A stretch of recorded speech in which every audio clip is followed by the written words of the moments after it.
A las 23:47 hora local del 17 de julio de 2026, este camión de carga circulaba por una carretera regional en el norte de Ucrania respetando el límite de velocidad. Sus papeles de carga habrían dicho mercancía general, y técnicamente era cierto. 60 kilos de explosivo de fragmentación son mercancía. Su misión era lanzar drones de largo alcance contra el almacén de Wild Berries en Electrostal, 50 kilómetros al este de Moscú. La entrega era a domicilio. ¿Y qué es Wild Berries? En Rusia, casi nadie pregunta eso, porque es la mayor plataforma de comercio electrónico del país. 75 millones de clientes, 20 millones de pedidos procesados cada día. La aplicación donde media Rusia compra su ropa, sus juguetes y su electrónica. Por eso le dicen el Amazon ruso. De hecho, Putin en persona respaldó su expansión en 2024 como el proyecto para competir contra Amazon y Alibaba. Piénsalo así. Si esto fuera Estados Unidos, la noticia de esta noche sería: drones enemigos vuelan 900 kilómetros para incendiar el centro de distribución de Amazon al lado de Washington. Y ahí está lo extraño. Sobre el papel, el objetivo no tenía sentido. No era una refinería, ni una base aérea, ni una fábrica de misiles. Pero la inteligencia ucraniana sostenía que por esas cintas transportadoras no solo pasaban zapatillas. En el catálogo de Wild Berries se vendían abiertamente chalecos antibalas, cascos de combate, cardanes ópticos para drones y cable de fibra para drones FPV, componentes sancionados fluyendo hacia el frente con la eficiencia de un pedido express. Y el complejo de Electrostal no era solo almacenamiento. La propia empresa tenía ahí líneas de producción funcionando. En Occidente, Amazon te entrega en 24 horas. En Rusia, su copia entregaba la guerra por catálogo, pero hoy Ucrania decidió cancelar la suscripción. A las 23:49, el camión redujo a 80 km por hora. El tripulante del asiento trasero completó la última verificación en una tableta militar endurecida, giróscopos alineados, ruta cargada, enlace satelital confirmado. El procedimiento completo de armado exige 4 minutos con el vehículo detenido. Ellos lo hicieron en 2, y en movimiento. Detenerse convierte un punto de lanzamiento en una coordenada, y las coordenadas en esta guerra son mortales. El FP-1 que ven aquí es la razón de que Moscú ya no duerma bien. Fabricado por la empresa ucraniana Firepoint, cada unidad cuesta $55,000, carga una ojiva de entre 60 y 120 kilos y alcanza objetivos a 1.600 kilómetros. Su velocidad de crucero, 160 kilómetros por hora. No es rápido, no es sigiloso, no es elegante, pero es otra cosa mucho peor: es barato. Cada misil interceptor que Rusia lanzara esa noche costaría más que el dron que intentaba derribar. Y hay un segundo número, peor que el precio. Firepoint produce 100 de estos al día, y a diferencia de Wild Berries, este vendedor tenía 5 estrellas en satisfacción. En 2 años de operaciones, ni un solo cliente ruso había pedido reembolso. A las 23:51, el propulsor de despegue encendió y el primer FP-1 abandonó la rampa del camión todavía en marcha. El vehículo ni siquiera frenó. Para cuando el dron estabilizó su rumbo a 200 metros de altura, el camión ya era, otra vez, solo un camión. Pero ese no era el único. Esa noche, desde camiones, rampas y desde el bosque, más de 370 drones se elevaron en oleadas escalonadas rumbo al noreste. Delante tenían unas 3 horas de vuelo hasta un edificio de 188,000 metros cuadrados, más o menos lo equivalente a 26 campos de fútbol, lleno de estanterías de poliéster, montañas de cartón y pasillos de químicos domésticos, con 8,000 empleados registrados y el turno de noche trabajando a ritmo de algoritmo. Delante tenían también el espacio aéreo más defendido del planeta, 90 sistemas Pantsir, 25 baterías S-300 y S-400 y anillos concéntricos de radares alrededor de la capital. Sobre el papel, nada atraviesa eso. La primera entrega llegó en 3 horas y nadie tenía que firmar el acuse de recibo. A las 2:19, tras 2 horas y media de vuelo, los primeros FP-1 cruzaron una frontera que no aparece en ningún mapa, el borde de la burbuja electrónica de Moscú. Sus receptores satelitales empezaron a recibir señales que mentían. Según el GPS, el dron ya no estaba sobre el Oblast de Kaluga, estaba posado en la pista del aeropuerto de Vnukovo, quieto, a 0 km por hora. Es la interferencia más famosa del mundo, la misma que desde hace años teletransporta los teléfonos de los moscovitas al aeropuerto cada vez que caminan cerca del Kremlin. Rusia había envuelto su capital en una mentira de radiofrecuencia, convencida de que un arma que no sabe dónde está no puede llegar a ninguna parte. Pero los ingenieros de Firepoint sabían esto muy bien. Al detectar la falsificación, cada FP1 descartó el satélite y pasó a navegación inercial, giróscopos y acelerómetros midiendo cada curva y cada ráfaga de viento desde el punto de lanzamiento. La guerra electrónica más cara del planeta es reducida a discutir con un contestador automático. La deriva acumulada tras 900 kilómetros era de apenas unos metros, pero no importa demasiado cuando sabes que el objetivo medía 188.000 metros cuadrados. A esa escala, fallar era prácticamente imposible.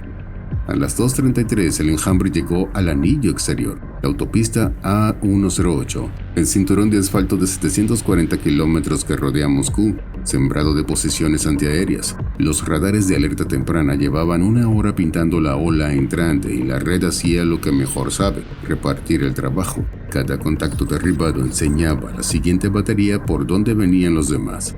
Sobre la azotea de un edificio de oficinas en el suroeste de la capital, la dotación de un Pantsir SMDE recibió las coordenadas de asignación. El sistema que ven aquí es la respuesta rusa a la guerra de los drones baratos. 48 mini misiles TKB-1055 diseñados para no gastar un interceptor de lujo en un blanco de $55.000. Moscú los había subido los tejados en grúa, entre antenas de televisión y unidades de aire acondicionado. La doctrina asigna a cada dotación un sector y un ritmo. Adquirir, disparar, evaluar, siguiente. Pero esa noche, la pantalla del operador mostraba más contactos que misiles en sus tubos. Y el enjambre no intentaba esquivar. Ese es el detalle que los rusos tardaron en entender. A 160 kilómetros por hora, cada FP1 es un blanco fácil. 64 cayeron esa noche en la aproximación a Moscú, según el alcalde Sobyanin. Kiev no discutió la cifra, no hacía falta, era el peaje presupuestado. Cuando tu arma cuesta lo que un coche usado y fabricas 100 al día, los derribos no son bajas, son gastos de envío.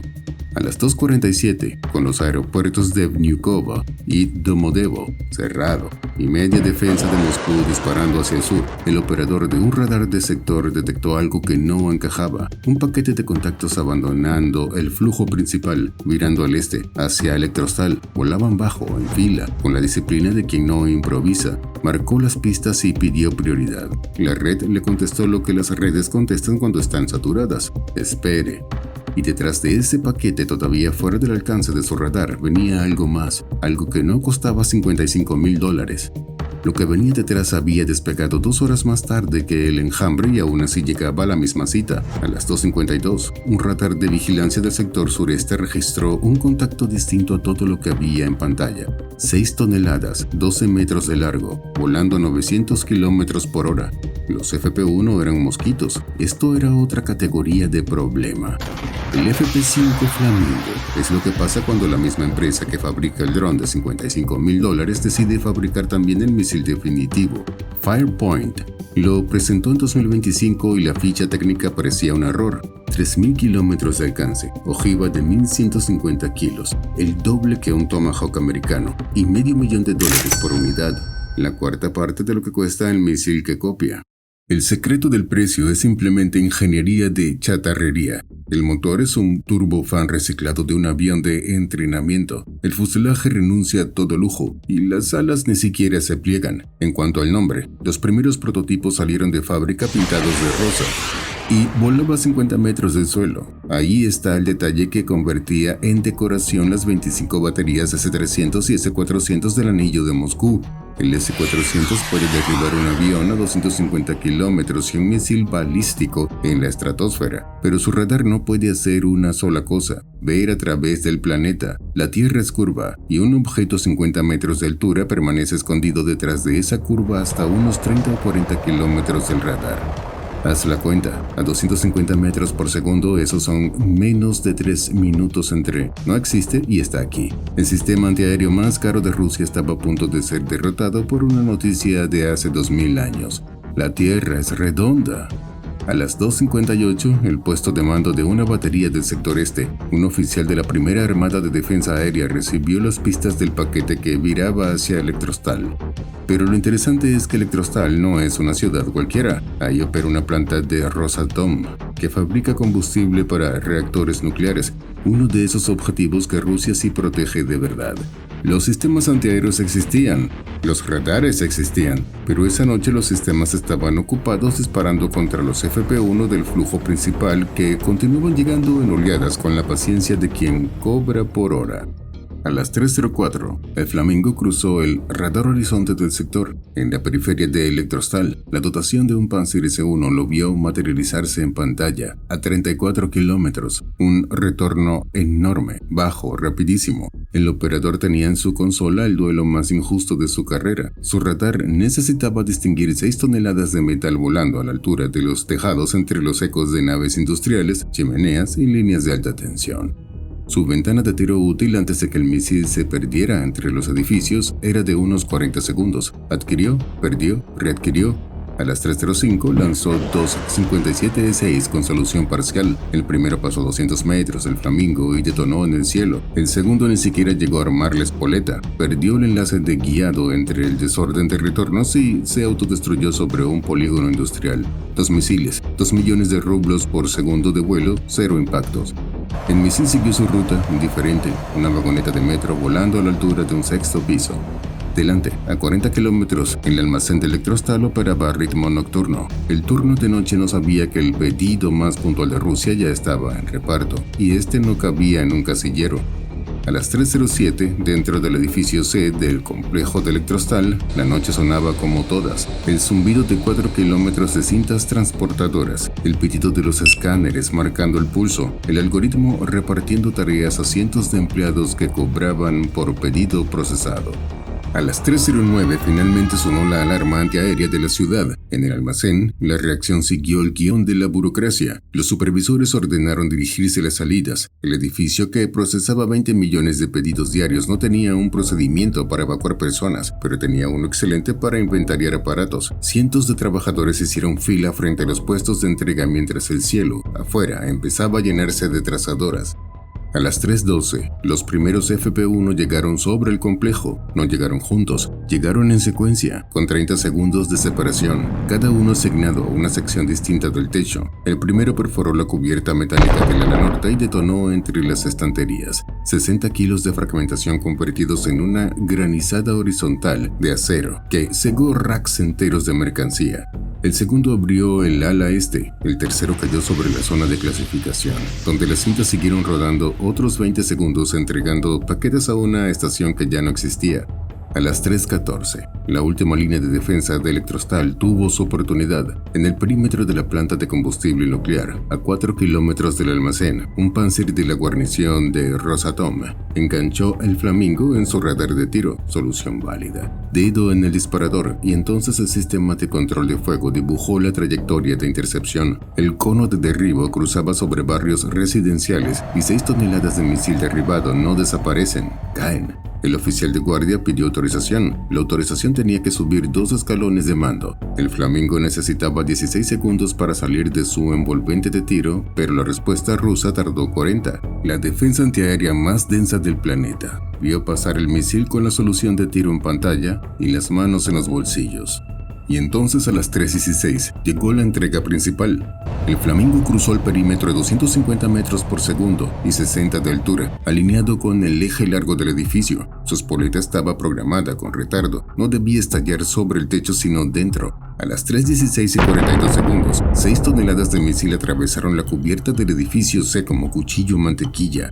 Lo que siguió ocurrió más rápido de lo que el ojo humano puede registrar. En los primeros 3 milisegundos, el detonador inició la carga principal y el frente de detonación recorrió los 1150 kilos de la ojiva a 8000 metros por segundo. En los 20 milisegundos, la bola de fuego tenía 40 metros de diámetro y la onda de sobrepresión avanzaba por los pasillos usando las estanterías como cañones de escopeta.